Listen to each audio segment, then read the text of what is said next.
মা বেটি চ্যানেলে আপনাদের স্বাগত। আপনারা কেমন আছেন? অবশ্যই ভালো আছেন, আমিও ভালো আছি। আজকে আমি একটা রেসিপি নিয়েছি। আজকে আমি রান্না করব লাউ দিয়ে চিংড়ি মাছ। আর শীতকালে লাউ দিয়ে চিংড়ি মাছ দিয়ে রান্না করলে অনেক ভালো লাগে খাইতে। তো চলেন রান্না করি, আসেন খাই তখন সবাই মিলে। এই যে চিংড়ি মাছ আর এই যে লাউ। সবচেয়ে পয়লা চিংড়ি মাছটা আমি ভেজে নিই। কড়াইতে তেল দিয়ে দেবো চিংড়ি মাছ ভাজার জন্য। তেলটা গরম হয়ে গেছে, তেলে দিয়ে দেবো পয়লা একটু লবণ, অল্প একটু লবণ আর অল্প একটু হলদি দেবো। মানে চিংড়ি মাছ কটা ভেজে নেব।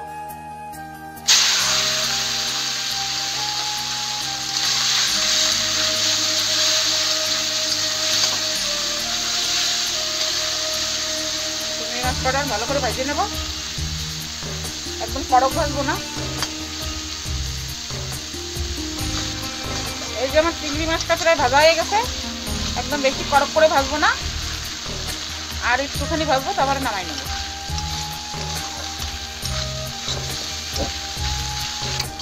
এই যে আমার চিংড়ি মাছ কটা ভাজা হয়ে গেছে, এখন আমি নামাই নেব। এরকমই ভাজছি, এর চেয়ে বেশি কড়ক করবো না। আমি এই যে কড়াইতে তেল দিয়ে দেবো। তেলটা গরম হয়ে গেছে, দিয়ে দেবো দুটো তেজপাতা আর গোটা জিরা।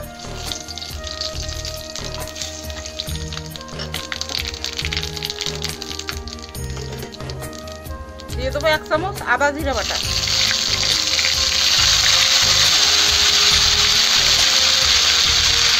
অল্প হলদি দিয়ে দেবো।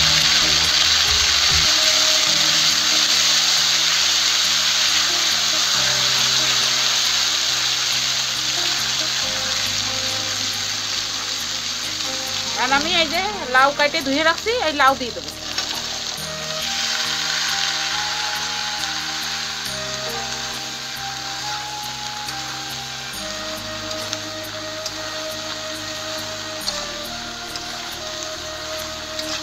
আর আমি এর ভিতর লবণ দিয়ে দেবো। এই যে স্বাদ অনুসারে 1 চামচ লবণ আর অল্প একটু দেবো, আর অল্প একটু হলদি দিয়ে দেবো।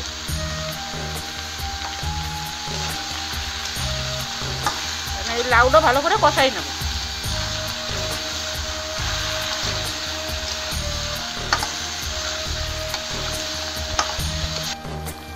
এই দেখেন, এই যে লাউটা দিয়ে জল বেরোয় গেছে, আমি একটুকু জল দিই নাই। এই লাউতেই জল বেরোছে, এই জলেই আমার লাউটা সিদ্ধ হয়ে যাবে। আমি এখন এই লাউটা একটু ঢেকে দেবো, একটু জল দেবো না আমি। এই লাউটা ঢেকে দেবো, ঢেকে দিলে সুন্দর গলে যাবে লাউটা। কাঁচামরিচ কটা দিয়ে ঢেকে দেবো। যে কটা কাঁচামরিচ কেটে নিছি, কাঁচামরিচ কটা দিয়ে একটু লাড়ি ছেড়ে আবার ঢেকে দেবো।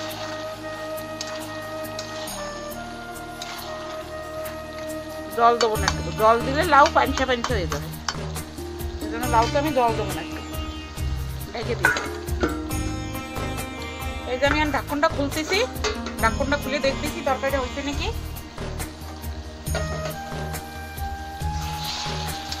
এই যে আমার তরকারিটা হয়ে গেছে, লাউটাও ভালো করে এই যে সিদ্ধ হয়ে গেছে। এখন আমি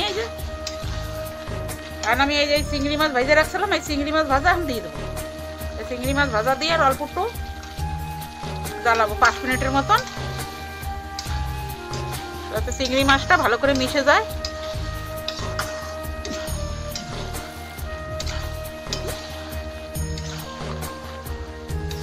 এতে দিয়ে দেবো আমি 1 চামচ চিনি।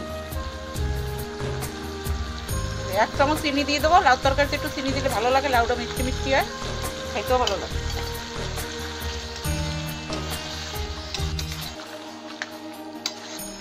আর এটা বেশি না, 4-5 মিনিট বাস একটু ফুটাবো, আর হয়ে যাবে। চিংড়ি মাছটা একটু ভালো করে সব সবজিতে মিলে যাবে। এই যে আমার লাউ তরকারিটা হয়ে গেছে, আমি এখন এতে দিয়ে দেবো একটু ধনে পাতা। লাউ তরকারিতে ধনে পাতা দিলে লাউ তরকারির স্বাদটা ডবল হয়ে যায়। ধনে পাতা দিয়ে দেবো। শীতকালে ধনে পাতা দিয়ে যা রান্না করবেন তাই ভালো লাগে খাইতে। হয়ে গেছে আমার সবজিটা। দেখেন বন্ধুরা, আমার লাউ দিয়ে চিংড়ি মাছের তরকারি রান্না করা হয়ে গেছে। দেখে বলবেন এই রান্নাটা কিরকম হয়েছে, আর আপনারাও এরকম রান্না করে খাবেন। ভালো লাগলে কমেন্ট করবেন, লাইক করবেন, শেয়ার করবেন, সাবস্ক্রাইব করবেন। এরকম পাশে থাকবেন, ভালো থাকবেন, সুস্থ থাকবেন। আর আমি এখানে ভিডিওটা সমাপ্ত করছি।